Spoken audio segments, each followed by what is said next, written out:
सर्दियों की लंबी रातें थीं। ऐसी लंबी लंबी रातों में गोरी कवि को आधी रात को भूख लग जाती।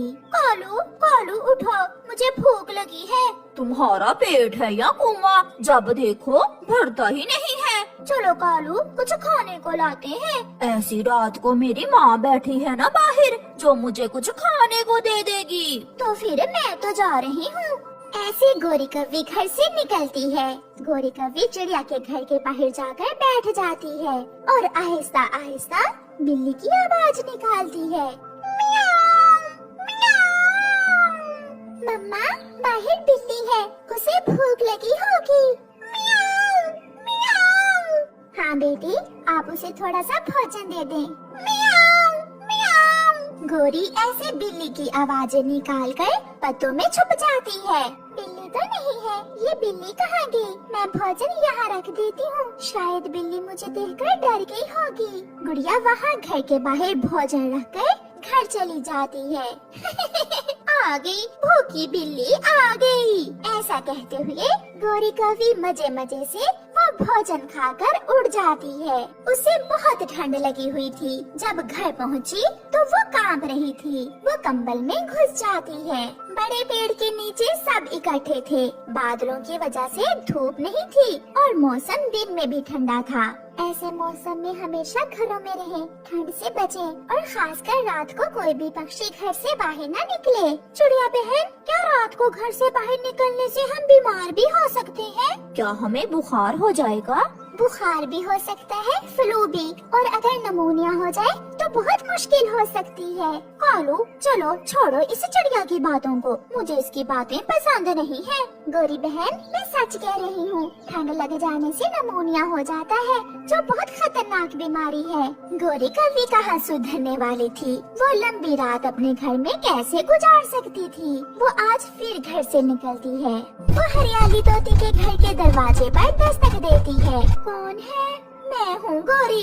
हरियाली, दरवाजा खोलो, मुझे नींद नहीं आ रही थी, थोड़ी देर बातें करते हैं। गोरी, इस समय मैं दरवाजा नहीं खोल सकती, मेरा घर ठंडा हो जाएगा और मेरा बच्चा भी बीमार हो सकता है। मोटी चुड़ैल, इसे बहुत डर लगता है ठंड से। गोरी वहाँ से चली जाती है। बूढ़ी फाख्ता अपने घोंसले में सो रही थी। गोरी कवि को शरारत सूझती है। वो भागी भागी नदी पर जाती है। वो अपनी चोंच में पानी भरकर लाती है और बूढ़ी फाख्ता के ऊपर गिराकर पत्तों में छुप जाती है। ये कैसे हुआ? क्या हुआ? बारिश भी नहीं है, मेरा घोंसला कैसे गीला हो गया? गोरी के हंसने की आवाज बूढ़ी फाख्ता सुन लेती है। कौन है वहाँ? पत्तों में कौन है? गोरी जल्दी से उड़ जाती है। ये तो कोई बहुत शरारती पक्षी था, जिसने मेरा घोंसला ही गीला कर दिया। रात गुजर जाती है, सुबह हो जाती है। कालू उठ जाता है, मगर गोरी कवि अभी तक अपने घोंसले में लेटी हुई थी। ये गोरी अभी तक क्यों नहीं उठी? गोरी, गोरी उठो। कालू, कालू जी, मेरे पंखों में बहुत दर्द है, मुझसे हिला भी नहीं जा रहा, ठंड भी बहुत लग रही है। सारी रात घर से बाहर ठंड में भागती हो, ऐसा तो होना ही था। कालू, कालू जी, प्लीज जल्दी से जाओ और बुलबुल को बुला कर लाओ, मेरी तबीयत बहुत खराब हो रही है। गोरी कवि कंबल में लेटी हुई कांप रही थी और उसकी सांस तेज थी। कालू कौवा जल्दी से बुलबुल डॉक्टर के पास जाता है। बुलबुल आ जाती है। इसे तो नमूनिया हो गया है, क्या ये ठंड में कहीं गई थी? ये सारी रात ठंड में फिरती है। बुलबुल, बुलबुल मुझे बचा लो, प्लीज मुझे बचा लो। अब के बाद मैं रात को अपने घर में ही रहूंगी। नमूनिया की वैक्सीन करना होगी और तुम्हें पूरे 6 टीके लगवाना होंगे। ये सुनकर गोरी रोने लग जाती है। बुलबुल बहन, आप इसका इलाज शुरू करें। फिर बुलबुल गोरी की पीठ पर बड़ा टीका लगाती है। हाय बुलबुल, हाय, मार दिया मुझे, गोरी चीखती है। फिर ऐसे गोरी को हर रोज एक टीका लगता और 6 दिनों बाद गोरी ठीक हो जाती है। मैं तोता, हरे रंग का मैं तोता, मेरी किस्मत और ये मीठा अमरूद, इसे तो मैं किसी आरामदेह जगह पर बैठकर ही खाऊंगा। वहाँ ऊंचे पेड़ पर बैठकर खाता हूँ मैं ये मीठा मीठा अमरूद। ऐसा सोचते हुए मिठू अपना पका हुआ अमरूद लेकर ऊंचे पेड़ पर चला जाता है।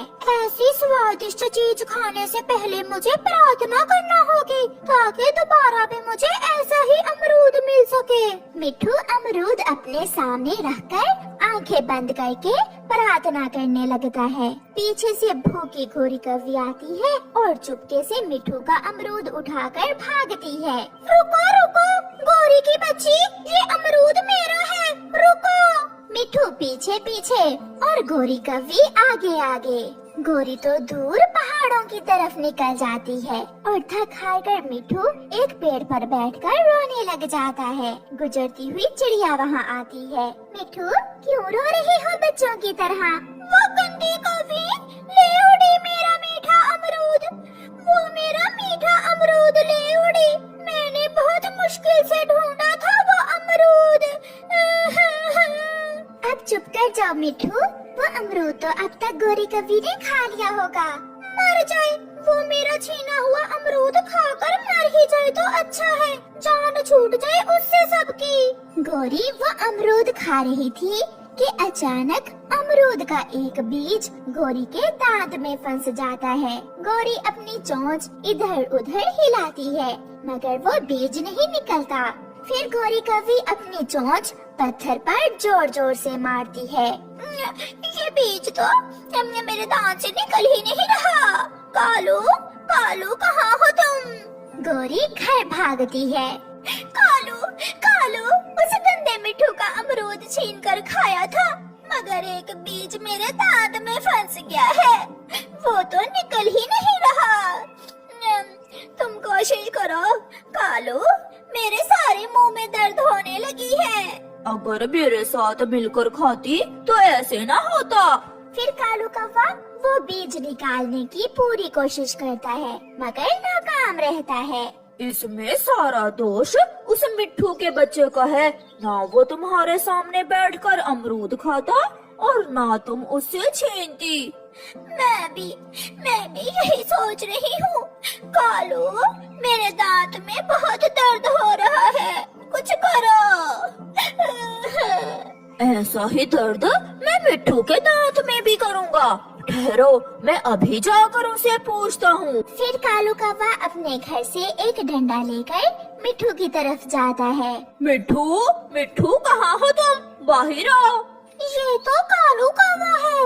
इन बुरे पक्षियों से आप दूर ही रहा करें, ये बहुत बुरे हैं। लगता है उन कौवों को गलती का एहसास हो गया है, शायद वो मुझसे माफी मांगने आया है अपनी पत्नी की तरफ से। मैं जाकर बात करता हूँ।